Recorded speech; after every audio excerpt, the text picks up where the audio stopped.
He chose Thanksgiving dinner to ask for a divorce, in front of my parents, his parents, and our closest friends. What he didn't know was that I'd already found his emails 3 weeks ago. I'm Eliza Morgan, 32, a corporate lawyer specializing in contract law at one of Boston's mid-sized firms. Not the glamorous kind you see on TV. I deal with the nitty-gritty of business agreements, finding loopholes and protecting clients from their own hasty decisions. Ironic, considering what happened in my personal life. That night still plays in my head like a movie I can't turn off. Our dining room, decorated with fall leaves and little pumpkins I'd spent hours arranging. The mahogany table I'd inherited from my grandmother gleaming under soft lighting. The smell of turkey, stuffing, and my signature apple pie filling the room. Perfect, or so I thought. Everyone was there. My parents who'd flown in from Chicago, Richard's parents from their retirement community in Connecticut, our friends Kate and Marcus who'd been with us since college, and my brother Jake with his wife Melissa. And of course Richard, my husband of 7 years, seated at the head of the table, opposite me. We were halfway through dinner when he cleared his throat. I remember thinking he was going to propose a toast. After all, we had a lot to be thankful for. Our careers were thriving, we'd just finished renovating our historic Beacon Hill townhouse, and we were finally talking about starting a family. "I have something to announce," Richard said, his voice steady, his blue eyes not quite meeting mine. He straightened his posture, adjusted the collar of his crisp button-down shirt, a nervous habit I'd always found endearing, until that moment. "Eliza and I," he began, finally looking at me with an expression I couldn't quite place.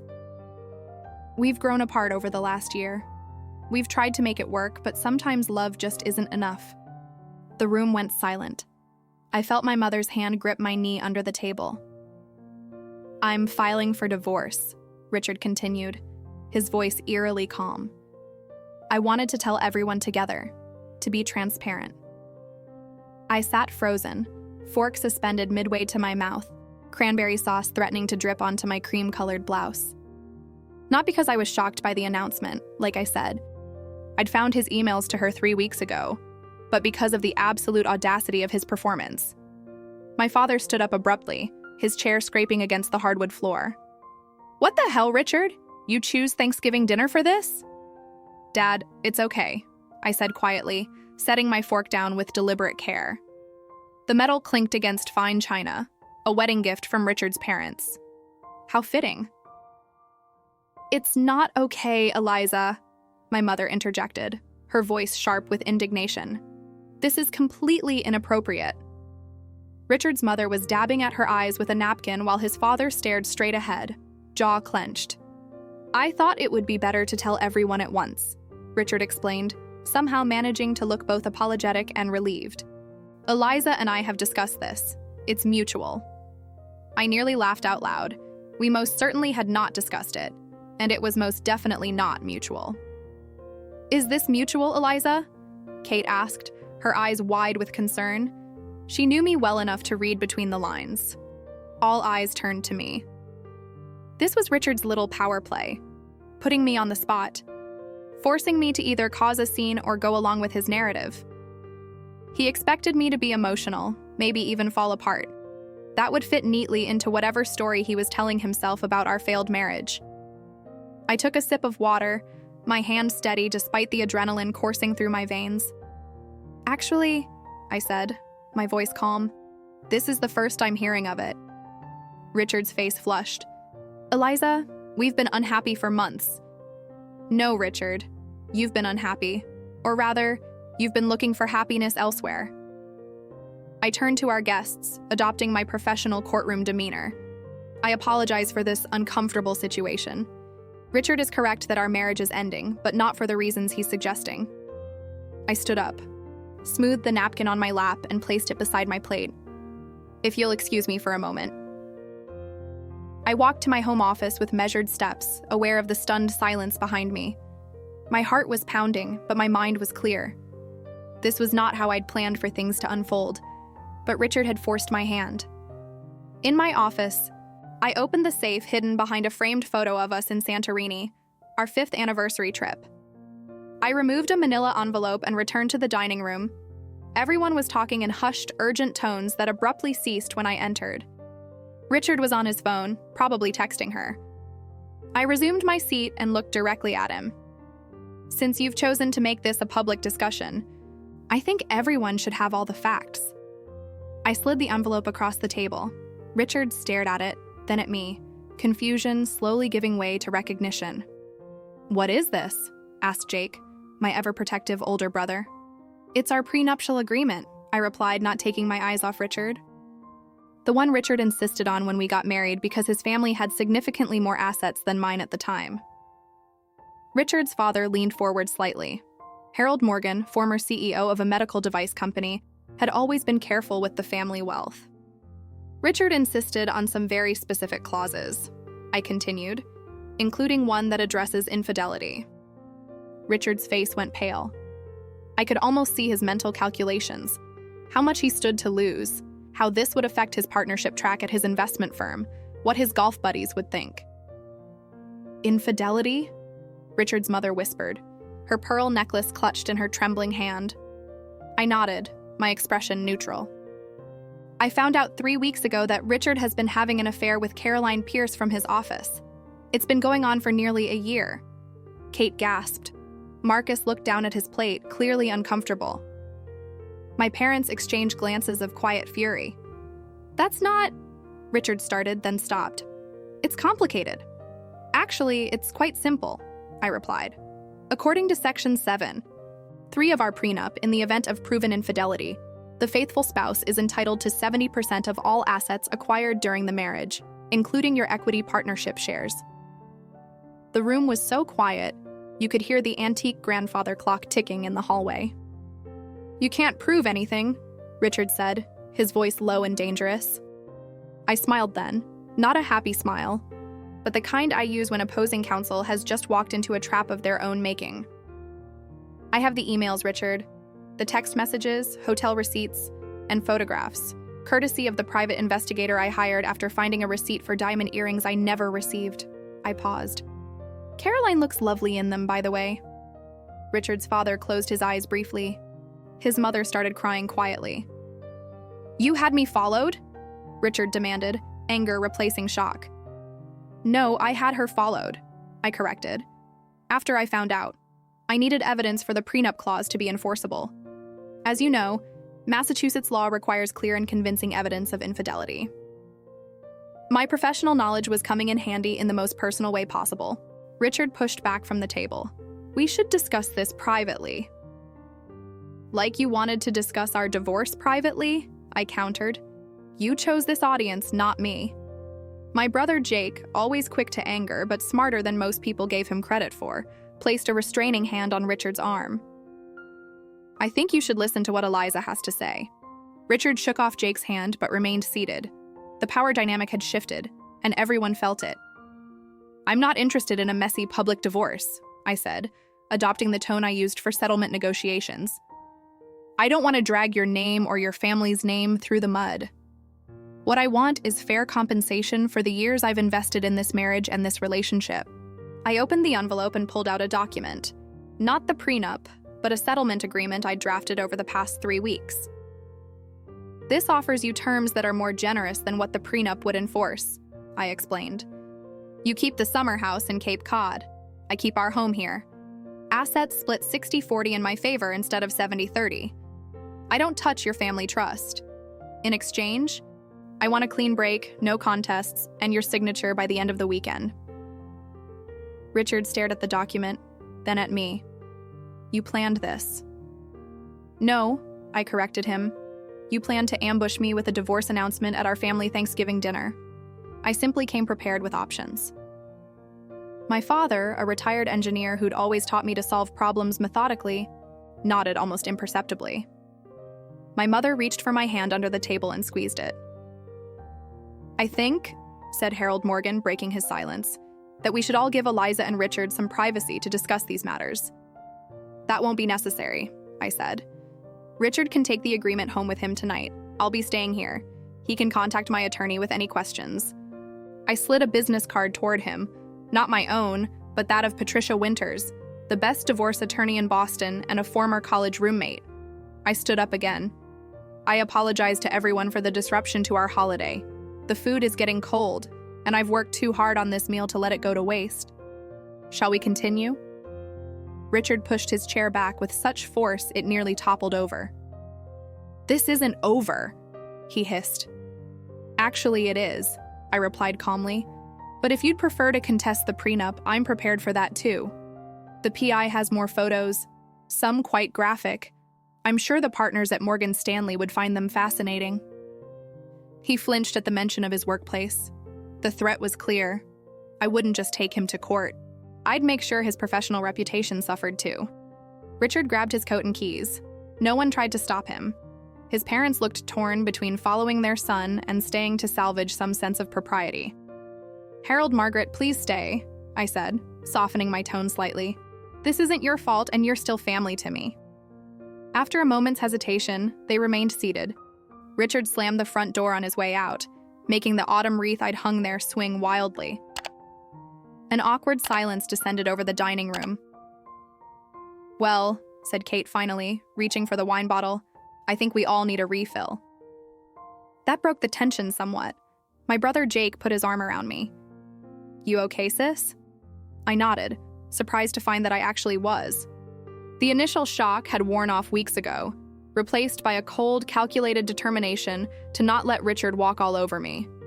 Now, with his scheme exposed and my counterattack launched, I felt oddly calm. Let's eat, I said, and tomorrow we can figure out what happens next. The dinner continued in a strange mixture of tension and relief. No one quite knew what to say, but everyone made an effort. By dessert, we were even managing strained smiles. Later that night, after everyone had gone and I was alone in my house, I finally allowed myself to cry.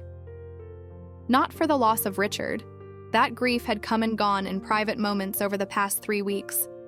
I cried for the dreams that had died, for the family we'd never have, for the trust I'd lost not just in him, but in my own judgment. I'd met Richard during my second year of law school. He was already working at Morgan Stanley, a rising star with ambition that matched my own. We connected over late-night study sessions, me for exams, him for client presentations, similar backgrounds, upper middle class, Midwestern values, first-generation college graduates, and a shared vision of success. Our courtship had been a whirlwind of intellectual connection and physical chemistry. He proposed after 18 months, and I said yes without hesitation. His insistence on a prenup had seemed reasonable given his family's assets and his own rapidly growing portfolio. I'd even admired his practicality, so similar to my own approach to life. The first few years of marriage had been everything I'd hoped for. We worked hard during the week, traveled on weekends, built a beautiful home together. We supported each other's careers and celebrated each other's victories. When I made junior partner at my firm, he threw me a surprise party. When he closed his first major deal, I took him to Paris. Looking back, I could pinpoint when things began to change, about 2 years ago, when the discussion of children became more than theoretical. Richard started working later, traveling more frequently. Weekend getaways became rarer. He grew distant, critical, perpetually dissatisfied.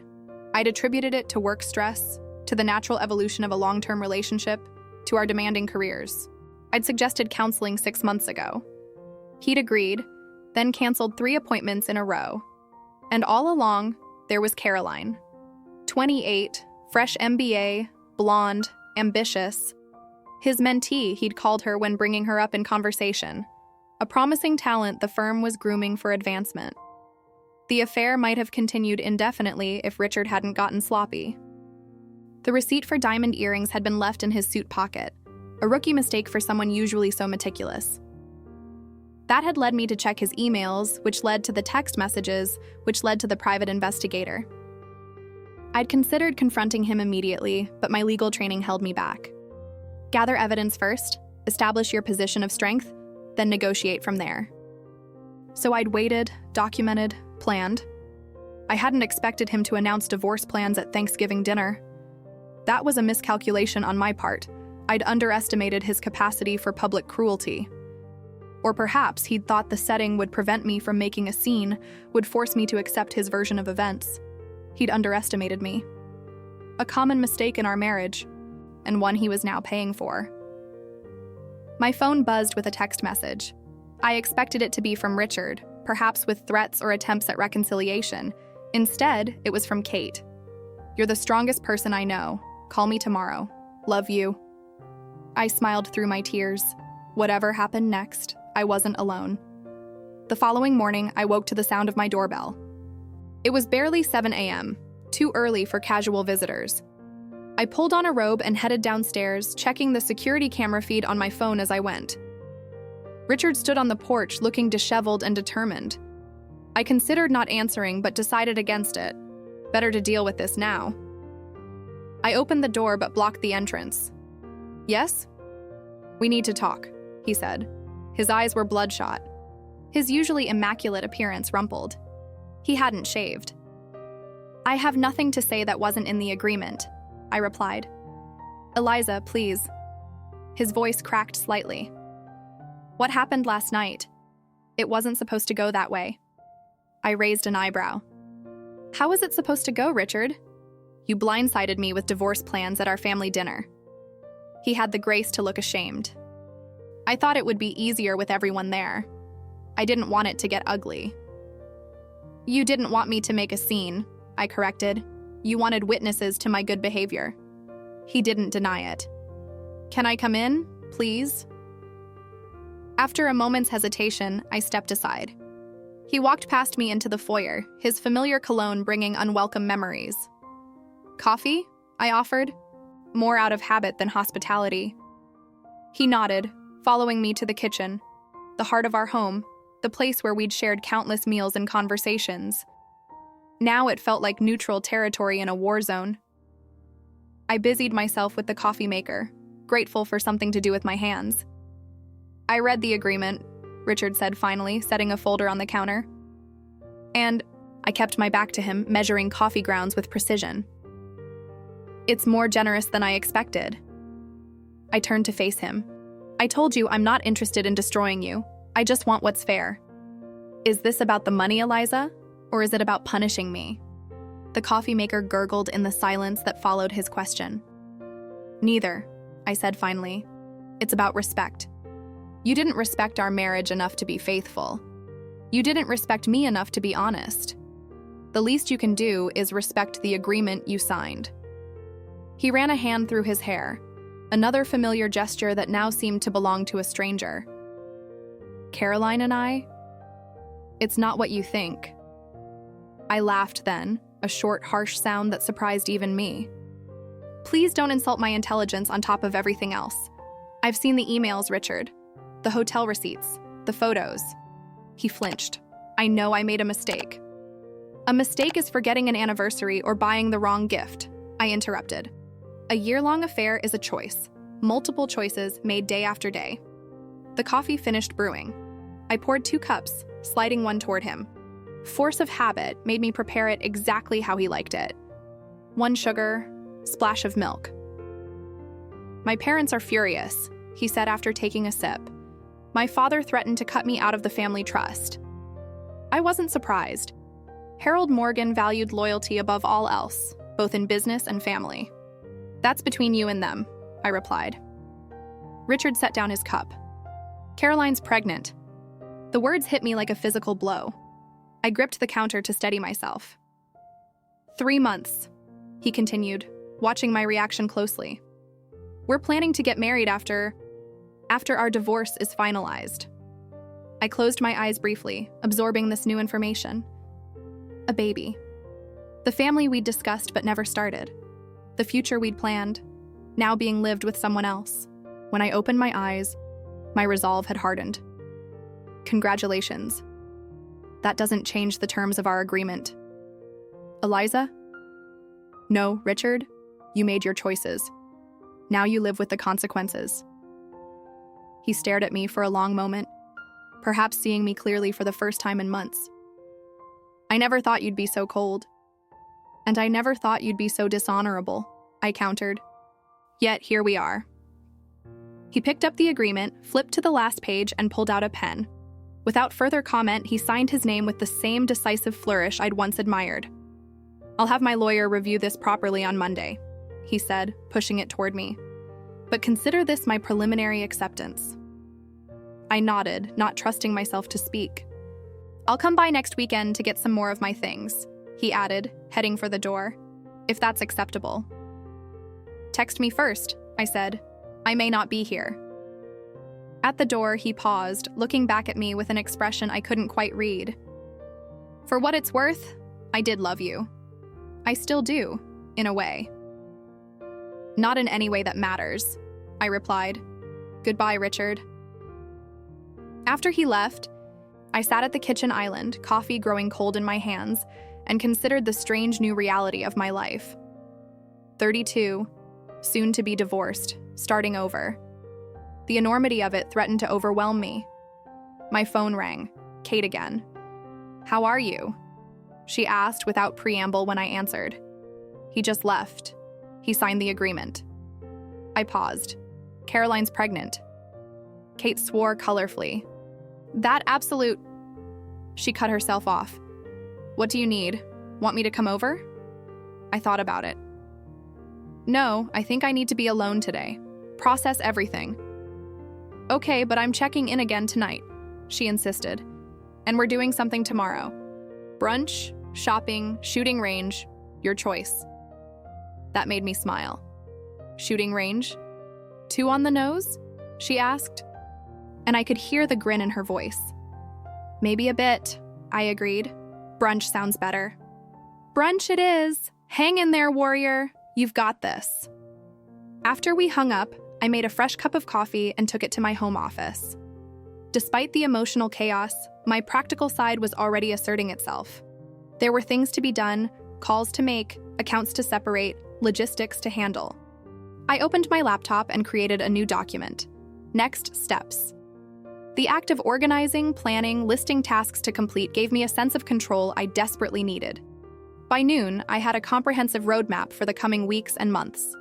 Financial steps, legal procedures, even emotional benchmarks I wanted to hit. I'd always found comfort in structure, in having a plan to follow. I was about to close my laptop when an email notification appeared. From Richard's mother, Margaret. Eliza, dear, it began. I don't know what to say about yesterday's events except that Harold and I are heartbroken. For you, for Richard, for our family. Richard's actions are inexcusable, and please know that we do not condone them in any way. We've always considered you a daughter, not just a daughter-in-law, and that hasn't changed. I understand if you need space from all of us right now, but please don't shut us out completely. With love, Margaret. Tears pricked my eyes.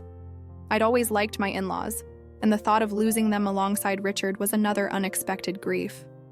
I replied simply, Margaret, thank you for your kind words. I value you and Harold greatly and have no intention of shutting you out. I just need some time. Love, Eliza.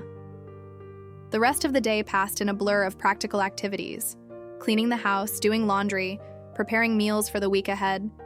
Ordinary tasks that somehow grounded me in the midst of extraordinary circumstances. That night, I opened a bottle of expensive red wine Richard and I had been saving for a special occasion.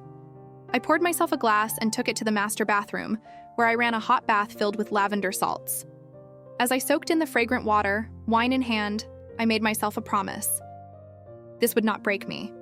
This betrayal, this ending, would be a beginning too. Richard had underestimated me once.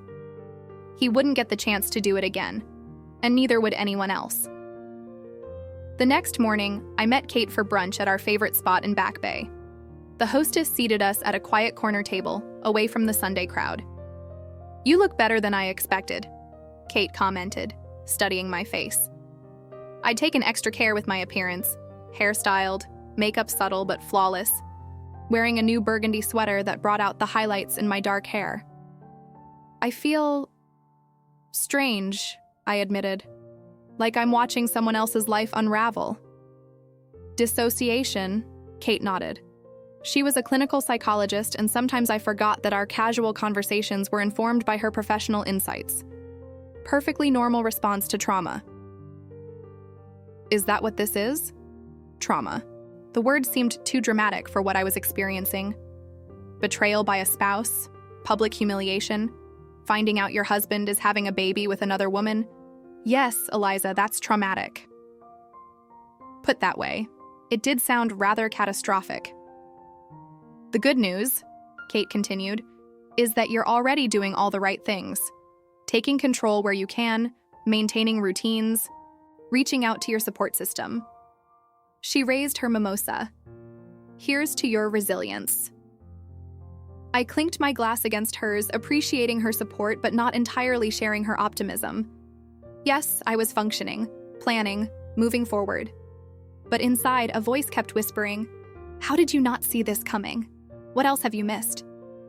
"He came by yesterday morning," I told her, picking at my avocado toast. "Signed the agreement." "Just like that?" "Just like that." I took a sip of my drink. His parents are threatening to cut him off from the family trust. That probably helped motivate him. Kate raised an eyebrow. "Harold and Margaret taking your side? That's unexpected." "They have strong views on fidelity and family responsibility," I explained.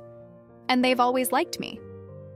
"Still," Kate mused, "family loyalty usually trumps everything else." "I think they're especially disappointed about the baby," I said, the words still bitter on my tongue, having their first grandchild born under these circumstances. Kate reached across the table and squeezed my hand. "How are you really doing with that part?" I considered the question carefully. "It hurts," I admitted. We'd been talking about starting a family for the past year. Richard kept saying the timing wasn't right. Now I understand why. "That's particularly cruel," Kate said, anger flashing in her eyes. "To delay having children with you while planning a family with someone else." When she put it that way, the betrayal seemed even deeper. I pushed my plate away, appetite suddenly gone. "The thing is," I said slowly, "I'm not sure I would have seen any of this coming if I hadn't found that receipt. We had problems, sure, but nothing that seemed divorce-worthy. Nothing that explained this." Kate nodded thoughtfully. "The most successful deceptions are the ones where you don't even know you're being deceived." "That's what scares me," I confessed. "Not just losing Richard, but losing my trust in my own perception. How do I know what's real anymore?" "By remembering who you are," Kate said firmly. "You're Eliza Morgan, the most clear-eyed person I know, the woman who graduated top of her law school class, who makes partner at 31, who handles billion-dollar contracts without breaking a sweat." I smiled despite myself. "You make me sound intimidating."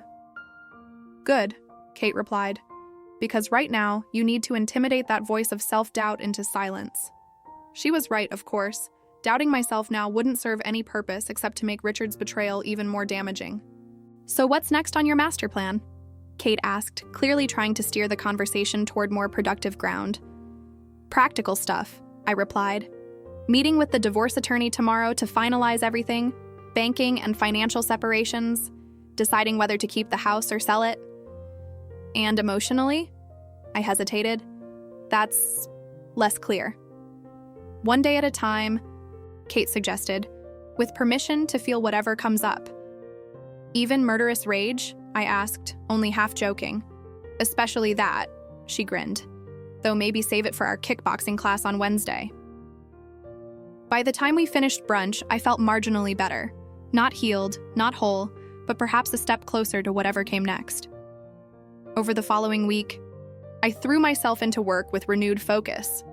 My law partners were sympathetic but didn't pry, for which I was grateful. The routine of client meetings, contract reviews, and legal research provided a welcome distraction from the chaos of my personal life. Richard texted me on Thursday to arrange a time to collect more of his belongings. We settled on Saturday morning. I would be at yoga, and he would use his key, which I'd need back, to get in and out without us having to see each other. Everything was proceeding according to plan. The settlement agreement was with the attorneys. The divorce filing was in process. Richard had moved most of his essential items to what I assumed was Caroline's place.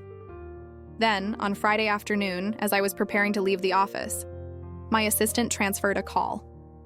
Eliza Morgan speaking. "Ms. Morgan, this is Diane Lewis from the Boston Globe. I understand you're in the process of divorcing Richard Morgan following his affair with Caroline Pierce, a junior associate at his firm. Would you care to comment on the situation? My blood ran cold. Excuse me? How did you get this information? We received an anonymous tip. The reporter replied smoothly, including copies of what appear to be email exchanges between your husband and Ms. Pierce. Given Mr. Morgan's position at Morgan Stanley and your own standing in the legal community, we believe this is newsworthy. We're planning to run the story in Sunday's edition. My mind raced. Who would have sent those emails to the press? Richard's parents. Someone from Thanksgiving dinner? One of Richard's colleagues who knew about the affair? Ms. Morgan? The reporter prompted. I have no comment at this time, I said, my professional training kicking in, and I would advise you to verify the authenticity of those emails before publishing anything that could be considered defamatory. Of course, she replied. We're reaching out to Mr. Morgan and Ms. Pierce as well. If you change your mind about commenting, here's my direct line. After ending the call, I sat at my desk trying to process this new development. A newspaper story would change everything, making public what I'd hoped to handle privately, potentially affecting both Richard's career and my own. I called Richard immediately. Did you leak the emails to the Boston Globe? I demanded when he answered. What? No! He sounded genuinely shocked. What are you talking about? I explained the call from the reporter. Richard swore under his breath. This could damage both our reputations, I pointed out, not to mention the potential impact on your firm. I know, he said grimly. I'll call my attorney, see if we can get an injunction. On what grounds? If the emails are authentic and we both know they are, there's nothing legally preventing publication. Then what do you suggest? He asked, frustration evident in his voice. I thought quickly. We need a united front, a joint statement that confirms we're divorcing amicably due to irreconcilable differences. No mention of infidelity, no details about Caroline. You'd do that after everything? I'm not doing it for you, I clarified. I'm doing it to protect my own privacy and professional standing. A salacious divorce story helps no one. He was quiet for a moment. I'll talk to my PR team. Draft something and send it to you? Fine, but quickly. They're running the story Sunday. After hanging up, I called Kate. Someone leaked the emails to the Boston Globe, I told her. They're planning a story for Sunday. Oh my God, she gasped. Who would do that? I don't know, but I need to find out. I paused. Who knew about the emails besides you and Jake? Just Marcus, as far as I know, and he would never... I know, I interrupted.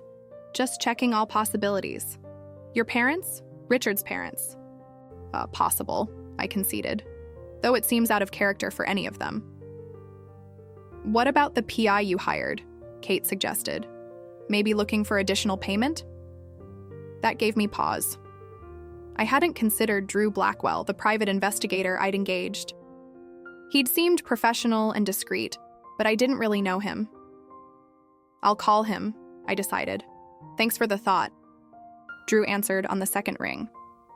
Blackwell Investigations. It's Eliza Morgan, I said. We need to talk. Mrs. Morgan, he replied, his voice neutral. What can I do for you? Did you send copies of my husband's emails to the Boston Globe? A beat of silence. No, ma'am, I did not. Do you know who might have? Another pause. I can't say for certain. But there was someone else asking questions about your husband about 2 weeks ago. My pulse quickened. What kind of questions? Professional history, personal habits, that sort of thing. Standard background check stuff. I noticed because they were asking some of the same people I'd interviewed about the Pierce woman. Who was asking? Can't say for sure. But word on the street is it might have been someone working for Hamilton Partners. The name struck a chord. Hamilton Partners was a rival investment firm to Morgan Stanley, and they'd been trying to poach Richard for months. Thank you, I said. That's helpful. After ending the call, I sat back in my chair, connecting dots. If Hamilton Partners had been investigating Richard, perhaps as part of their recruitment process, they might have uncovered the affair. But why leak it now? Unless they'd decided Richard was a liability rather than an asset, or unless Caroline was their real target all along. I called Richard back. Is Caroline being courted by Hamilton Partners? I asked without preamble. What? No, at least, not that I know of. He sounded confused. Why? I explained what Drew had told me. Richard was silent for several seconds. I'll make some calls, he said finally. This could change things. How so? He sighed heavily. If Hamilton Partners is behind this, it's corporate espionage, not personal vendetta. That gives us leverage. Us? I repeated skeptically. Figure of speech. He backtracked. But we both benefit if we can stop this story. He wasn't wrong. I had no desire to see my private pain splashed across the Sunday papers, regardless of how satisfying it might be to see Richard publicly exposed. Let me know what you find out, I said, then hung up. By that evening, Richard had confirmed through his contacts that Caroline had indeed been approached by Hamilton Partners 3 weeks earlier, right around the time I'd discovered the affair. She'd declined their offer, but apparently they'd continued their investigation into both her and Richard. They're playing hardball, Richard explained during our second call of the day, trying to either force her to reconsider or damage her standing at Morgan Stanley. And you're collateral damage, I observed, not without a certain grim satisfaction. We all are, he corrected, including you if this story runs. He was right, and I hated it. The thought of being portrayed as the scorned wife in some financial industry power play made my stomach turn. I've spoken to some contacts at the Globe, Richard continued. If we issue a joint statement tonight and Morgan Stanley follows up with one addressing the corporate angle, they might kill the story. Or at least minimize it, I agreed. Have you drafted something? Yes, I'm sending it now. My phone pinged with an incoming email. The statement was brief, dignified, and entirely misleading. After 7 years of marriage, we have made the difficult decision to part ways due to irreconcilable differences. We remain committed to handling this private matter with mutual respect and ask for privacy during this challenging time. No mention of infidelity, no mention of Caroline or her pregnancy, no hint of the prenuptial agreement or its infidelity clause. In other words, a complete fiction, but a fiction that would protect my professional reputation and privacy. A fiction that would allow me to control the narrative of my own life rather than having it controlled by corporate rivals or newspaper editors. It's fine, I told Richard. Send it. Later that night, as I was preparing for bed, I received a text from an unknown number. This is Caroline Pierce. We need to talk. I stared at my phone, heart suddenly racing. This was the woman who'd been sleeping with my husband for a year, who was carrying his child, who would become his second wife once our divorce was finalized. My first instinct was to ignore the message. What could we possibly have to talk about? But curiosity, and perhaps a perverse desire to finally see my rival face to face, won out. When and where? I texted back. Tomorrow morning? Coffee at Thinking Cup on Newbury at 9? That would mean canceling my yoga class, but some things took precedence. I'll be there, I replied. That night, I barely slept. What did Caroline want? To apologize? To gloat? To negotiate some kind of truce? I'd never even seen a clear photo of her, just distant surveillance shots from the PI's report. In my imagination, she'd taken on mythic proportions. Younger, prettier, somehow more worthy of Richard's love than I had been. By morning, I was exhausted but determined to face this meeting with dignity. I dressed carefully in black trousers, a cream silk blouse, and a tailored blazer, my courtroom armor. Professional, polished, unassailable.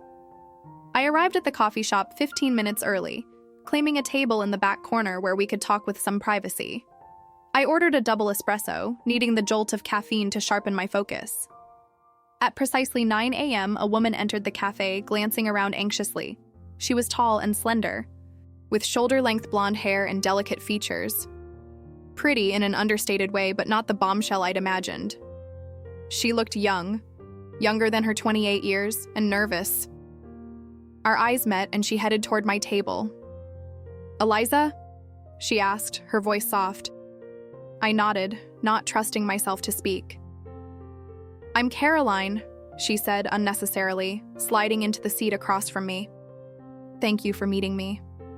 I studied her face, looking for signs of triumph or malice, finding only fatigue and worry.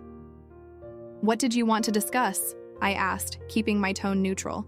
She fidgeted with the strap of her purse. I'm sure you hate me. You have every right to. I don't know you well enough to hate you, I replied honestly. Richard is the one who made vows to me, not you. She looked surprised, then relieved. That's more understanding than I expected. Don't mistake clarity for forgiveness, I cautioned. I'm just stating facts. She nodded, then signaled to the barista. After ordering a herbal tea, no caffeine because of the baby, she explained, then winced at the inadvertent reminder of her condition. She turned back to me. I asked to meet because I wanted you to know I didn't leak those emails to the press. Neither did Richard. I know, I said. It was Hamilton Partners. Her eyes widened. How did you? I have resources, I said simply. The question is, why are you telling me this? Caroline took a deep breath. Because I want to apologize, not just for the affair, but for what's about to happen. A chill ran down my spine. What do you mean? The story isn't going to be killed, she said quietly. The Globe agreed to tone it down after your joint statement, but Hamilton Partners sent the emails to other outlets. It's going to break, probably by Monday. How do you know this? She looked down at her hands. Because they approached me again yesterday. Offered me a position, better than the one at Morgan Stanley, if I'd give an exclusive interview about the affair. I felt the blood drain from my face. And did you accept? No, she exclaimed, looking genuinely horrified. Of course not. But they made it clear they don't need my cooperation. They have the emails, photos, hotel receipts. So why warn me? I asked, suspicious of her motives. Why not just let me be blindsided? Caroline met my eyes directly for the first time. Because whatever you think of me, I'm not cruel. You didn't deserve what Richard did to you, and you don't deserve to have your private pain made public. I studied her face, looking for deception and finding none. Either she was an exceptional actress, or she was genuinely trying to do the right thing, albeit belatedly. Thank you for the warning, I said finally. I appreciate it. She nodded, relief evident in her posture. There's one more thing. Richard doesn't know I'm meeting you. He wouldn't approve. That surprised me. Why not? She hesitated. He's not the person I thought he was, not the person he presented himself as. An unexpected laugh escaped me. Welcome to the club. Caroline smiled faintly. I deserve that. She paused. The baby complicates everything. Otherwise, I might have already. She trailed off, but the implication was clear. She might have already ended things with Richard. Are you suggesting my husband, soon-to-be ex-husband, isn't being Prince Charming to his pregnant mistress? I couldn't keep the edge from my voice. He's controlling, she said simply. Jealous, quick to anger. I'm starting to understand why you had a private investigator following me rather than confronting him directly. That gave me pause. Was she suggesting Richard was abusive? I'd never seen that side of him, but then again, I'd never seen the cheating side either. Be careful with accusations like that, I warned. Richard has his faults, clearly, but I'm not accusing him of anything specific, she interrupted. Just watching for patterns, protecting myself and my baby.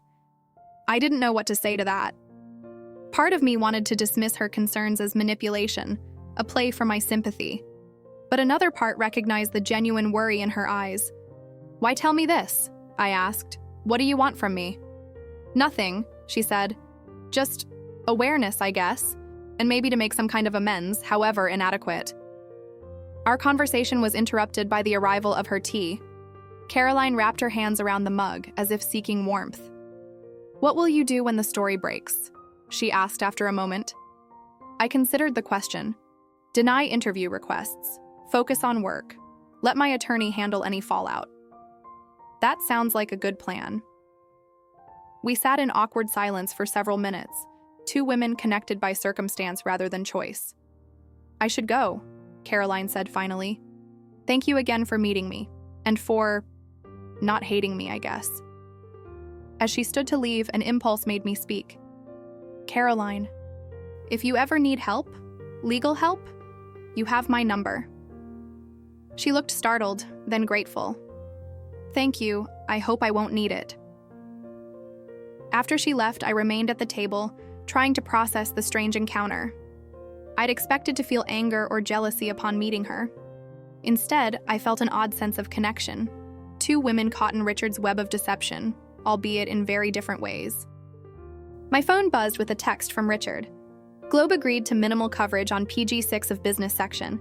Hamilton Partners backing off after Morgan Stanley legal threatened action. Crisis averted. If only he knew. I finished my coffee and headed out into the bright autumn morning, mentally preparing for whatever Monday might bring. The story would break, regardless of Richard's optimism. My private pain would become public knowledge. But somehow, after meeting Caroline, I felt more equipped to face it. Not because she'd apologized or warned me, but because she'd reminded me of something essential. This was not my shame to carry. It was Richard's, and I would not let it define me. Monday arrived with the inevitability of a storm cloud that had been gathering on the horizon. By 9 a.m., my office phone was ringing nonstop. I'd instructed my assistant to screen all calls and decline any media requests, but somehow reporters were still getting through.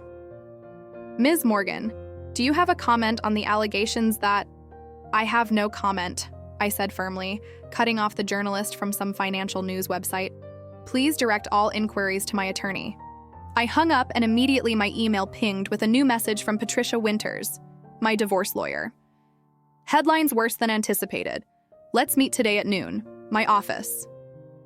I sighed and checked the news on my phone. The story had indeed broken, appearing not just in the Boston Globe's business section, but as a feature in the Wall Street Journal. Morgan Stanley executives' affair exposed. Prenup could cost millions. They had the emails, they had photos, they even had quotes from sources close to the couple, describing our Thanksgiving dinner disaster in excruciating detail. So much for Richard's crisis-averted optimism. My phone buzzed again, Kate calling. "Have you seen it?" she asked without preamble. "Just the headlines," I replied, unable to bring myself to read the full articles yet.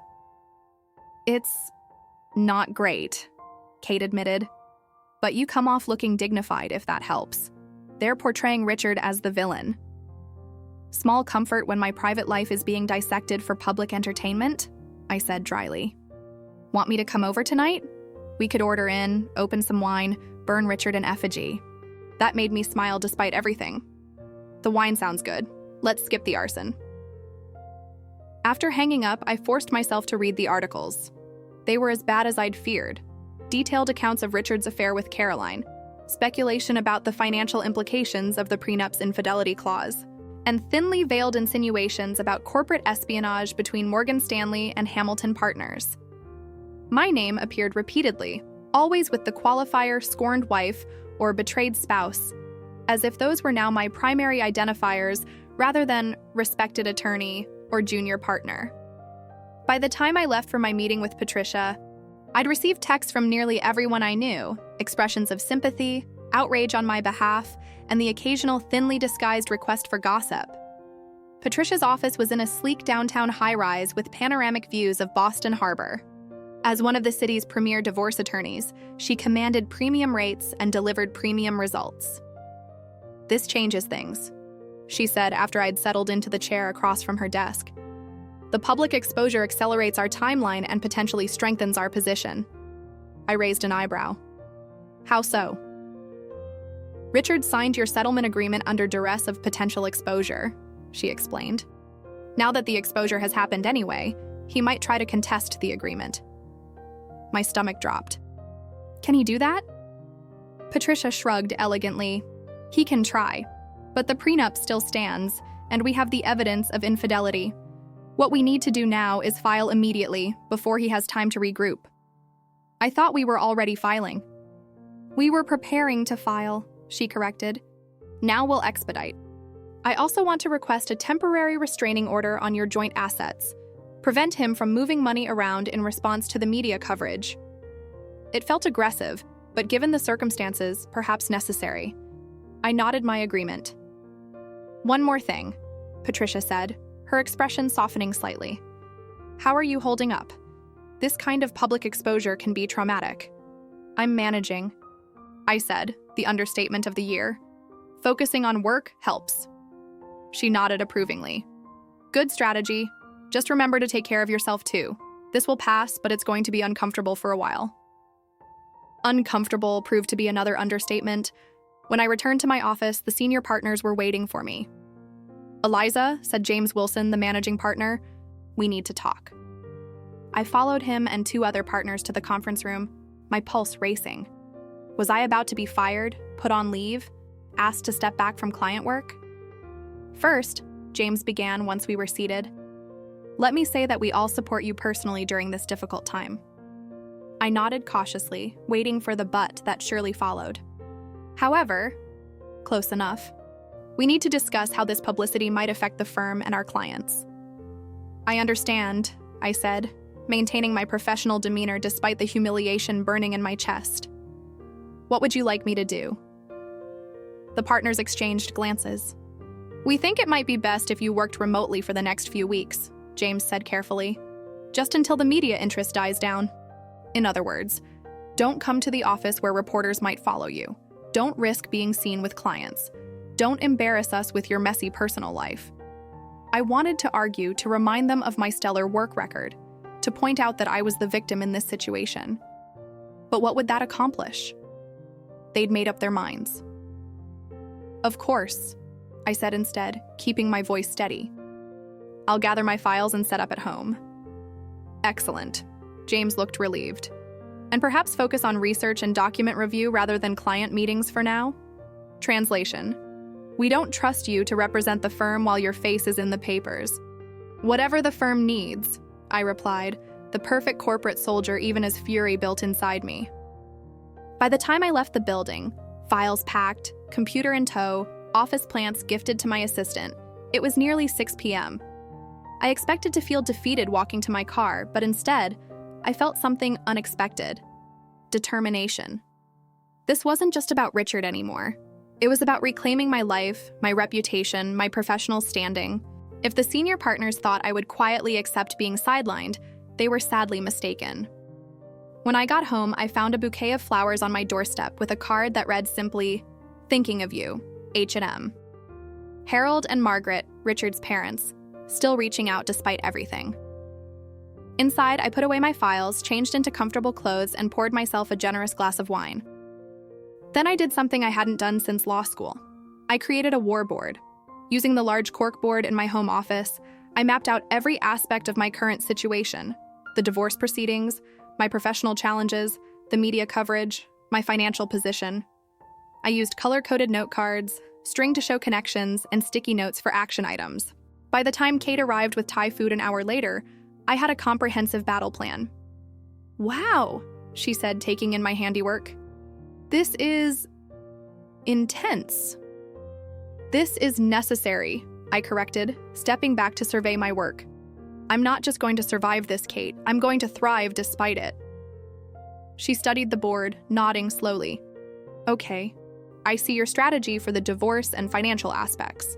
What's this section about?" She pointed to the cards labeled Firm Strategy. "That," I said with a grim smile, "is how I'm going to ensure the firm regrets sidelining me." "Eliza." Kate sounded concerned. "I know you're hurt, but burning professional bridges." "I'm not burning anything," I interrupted. "I'm reinforcing my value. See here?" I pointed to a card.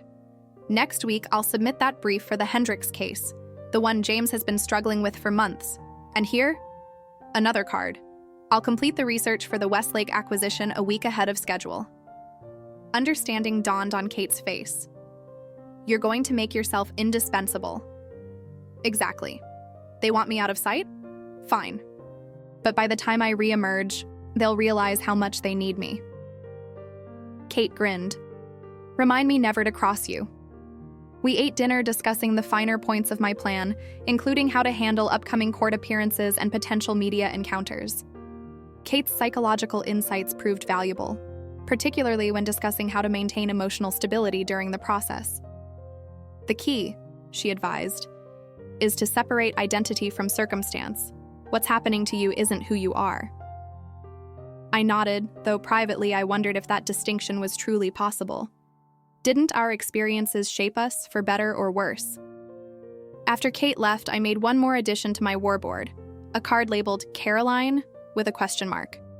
Our coffee shop encounter had left me unsettled, particularly her hints about Richard's controlling behavior. Was she manipulating me or warning me? Either way, I needed to factor her into my calculations. Over the next 2 weeks, I executed my plan with military precision. Working from home proved surprisingly productive. No office distractions, no commute time, no need for power suits or makeup unless I had a video call.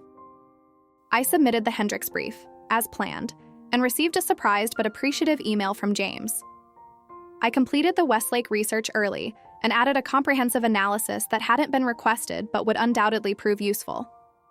I even managed to remotely mentor 2 junior associates through a complex contract negotiation.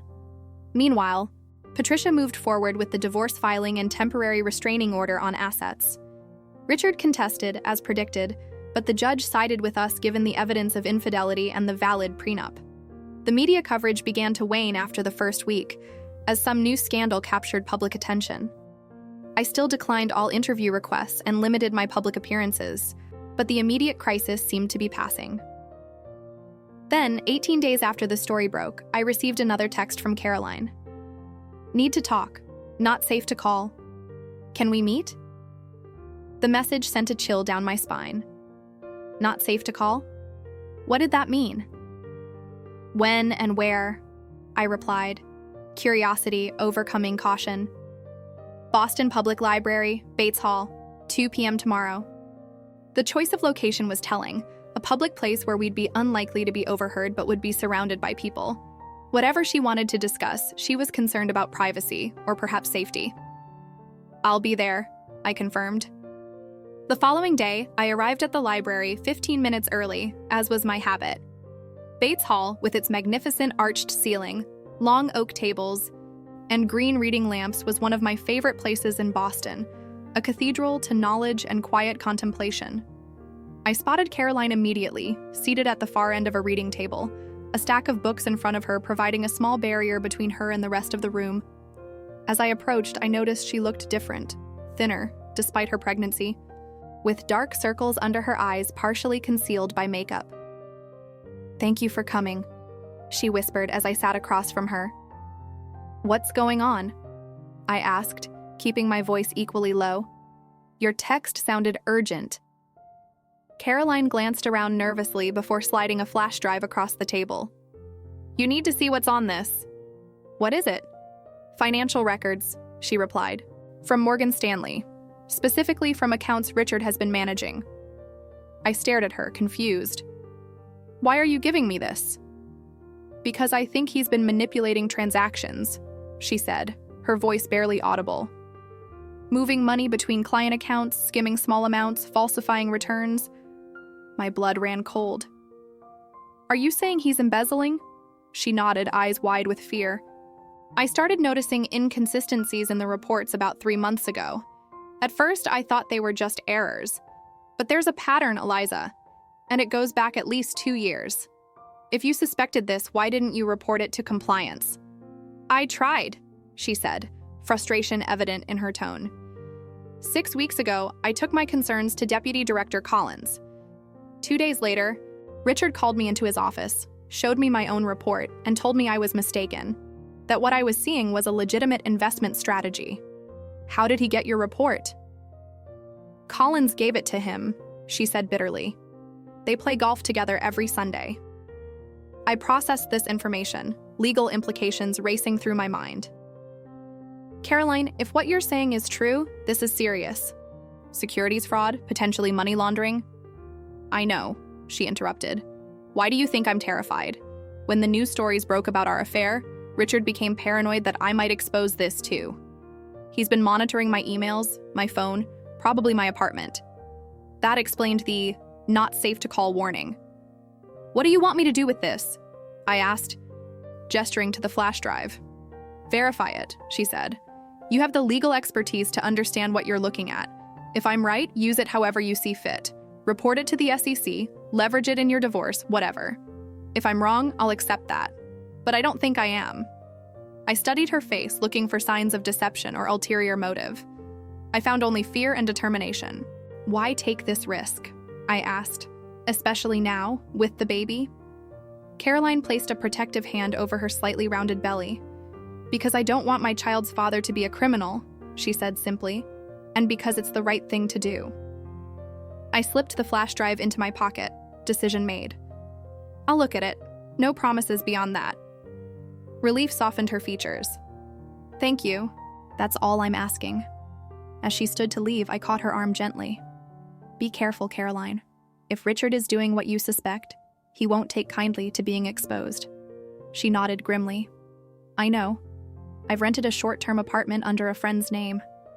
Richard thinks I'm staying with my sister in Providence. Smart. I approved. Keep your head down until we know more. After she left, I remained in Bates Hall processing the implications of what she'd shared.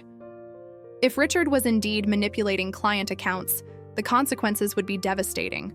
Criminal charges, financial penalties, professional ruin. And somewhere deep inside, a small, dark part of me whispered, perfect. That evening, I connected the flash drive to my computer, making sure I was on a secure, private network. The files were organized by date, each containing spreadsheets, transaction records, and what appeared to be internal Morgan Stanley reports. I was no forensic accountant, but my legal training included financial analysis. I spent hours poring over the documents, looking for the patterns Caroline had mentioned. By midnight, I had to admit she might be right. There were discrepancies that couldn't easily be explained, transactions that seemed to serve no legitimate purpose, small amounts consistently disappearing from large accounts. But I needed expert verification before proceeding. This wasn't something I could handle alone. The next morning, I called Martin Chen, a forensic accountant who occasionally consulted for my firm on financial cases. Without revealing the source or specifics, I asked if he could review some documents confidentially. Of course, he agreed. When can you send them? I'd prefer to show you in person, I replied. The material is sensitive. Martin understood immediately. Your place or mine? Neither, I said, thinking quickly. Let's meet at the Harvard Club, private dining room. I'm still a member. We arranged to meet that afternoon. I spent the morning copying selected files, enough to demonstrate the pattern without revealing the full scope of what Caroline had provided. The Harvard Club, with its old-world atmosphere and strict confidentiality norms, provided the perfect setting for our meeting. In a wood-paneled private dining room, I showed Martin the documents. He reviewed them methodically, occasionally making notes, his expression growing more troubled with each file. This is concerning, he said finally, removing his glasses to rub the bridge of his nose. Without the complete records, I can't make a definitive judgment. But what I'm seeing here suggests systematic manipulation of client accounts. How so? I prompted. Look at these transactions. He pointed to a sequence of entries. Small amounts between 5 Sauersausener and 25 Sauersausener, being moved between high-value accounts during periods of market volatility.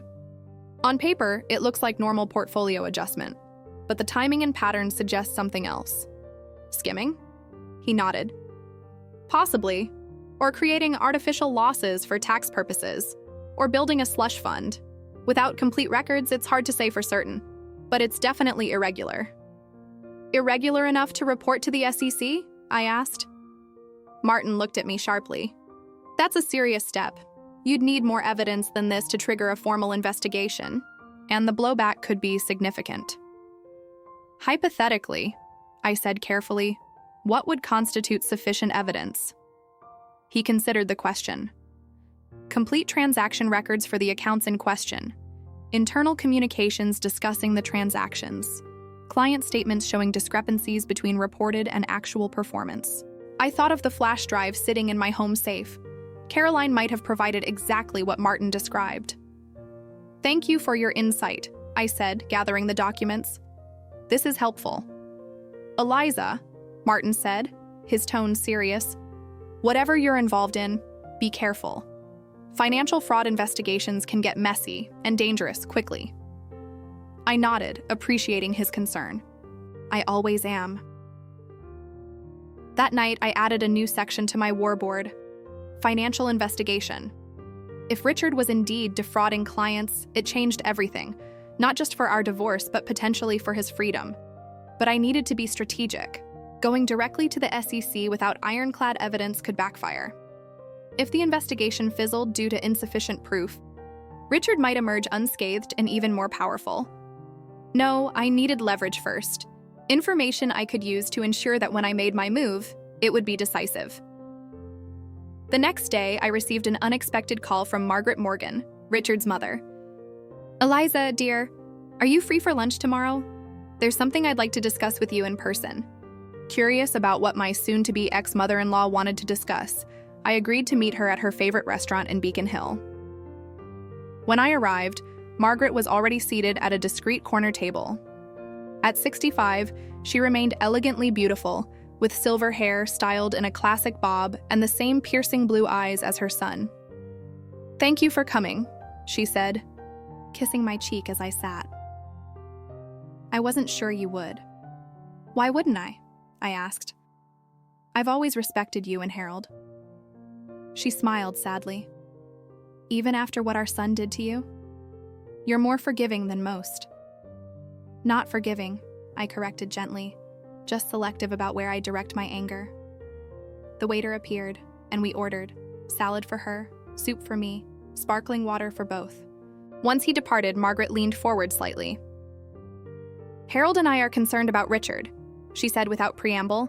"His behavior recently has been erratic, secretive.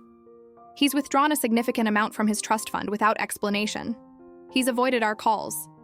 When we do speak to him, he seems paranoid." I listened carefully, connecting these observations to what Caroline had shared. "When did you first notice these changes?" "About 6 months ago," Margaret replied. "We initially attributed it to stress at work, then to his personal situation." She looked apologetic. "But it seems to be escalating. Have you spoken to Caroline about this?" I asked, curious whether Richard's parents had embraced his pregnant mistress. Margaret's expression hardened slightly. "We've met her once. Richard brought her to dinner 3 weeks ago, after the news stories broke. She seemed nervous, uncomfortable. Not at all the confident homewrecker we expected." I almost smiled at Margaret's frank assessment. "And the pregnancy. She appears to be genuinely pregnant," Margaret confirmed, though Harold has suggested a paternity test might be prudent. That surprised me. "You doubt the baby is Richard's?" Margaret sighed. "I don't know what to believe anymore. Our son has become a stranger to us. Which brings me to why I wanted to meet." She reached into her handbag and withdrew an envelope, sliding it across the table much as Caroline had done with the flash drive. "What's this?" I asked. "Bank statements," Margaret said quietly, "from Richard's personal accounts. Harold noticed some unusual transfers, large sums moving offshore, investments in obscure foreign entities. It might be nothing, but..." I opened the envelope and glanced at the top statement. Even a cursory look showed unusual activity: 6-figure transfers to numbered accounts in the Cayman Islands, withdrawals of cash in increments just under $10 or $. "May I ask why you're showing me this?" I said carefully, though I already suspected the answer. "Because you're the smartest person in Richard's orbit," Margaret replied bluntly. "And because, despite everything, I believe you still care what happens to him, if only because his actions reflect on you through your marriage." She wasn't wrong. Richard's financial improprieties, if proven, would inevitably impact me, both personally and professionally. "What would you like me to do?" Margaret met my gaze directly. "Help us understand what's happening. Use your legal expertise. If Richard is in trouble, legal trouble, we need to know before it's too late to help him." I considered her request. The bank statements, combined with Caroline's evidence, painted an increasingly disturbing picture. Richard wasn't just manipulating client accounts. He was moving the proceeds offshore, preparing for... what? Flight? A new life with Caroline? Protection against discovery? "I'll look into it," I promised, not specifying exactly what it entailed. But I can't make any promises about what I'll find or what I'll do with that information. Margaret nodded, relief visible in her expression. That's all I ask. Harold and I just want to protect our son, even from himself, if necessary. As we finished our lunch with careful conversation about neutral topics, I marveled at the irony of my situation. A month ago, I had been the betrayed wife, blindsided by my husband's infidelity. Now I was potentially holding the keys to his professional and legal destruction, delivered to me by the two women closest to him, his mistress and his mother. The pieces were falling into place for a reckoning Richard never saw coming. A prenuptial agreement that would cost him millions in the divorce. Evidence of financial fraud that could end his career and freedom. Bank records showing potential money laundering or tax evasion. All I needed now was a strategy to use this information most effectively, not just for revenge, though I couldn't deny the appeal, but for justice. For consequences proportional to actions. For the restoration of balance in a world Richard had tilted entirely in his favor for too long. As I left the restaurant, the autumn air crisp against my face, I felt a sense of clarity I hadn't experienced since finding that receipt for diamond earrings. This wasn't just about surviving Richard's betrayal anymore. It was about ensuring he never underestimated me, or any woman, ever again.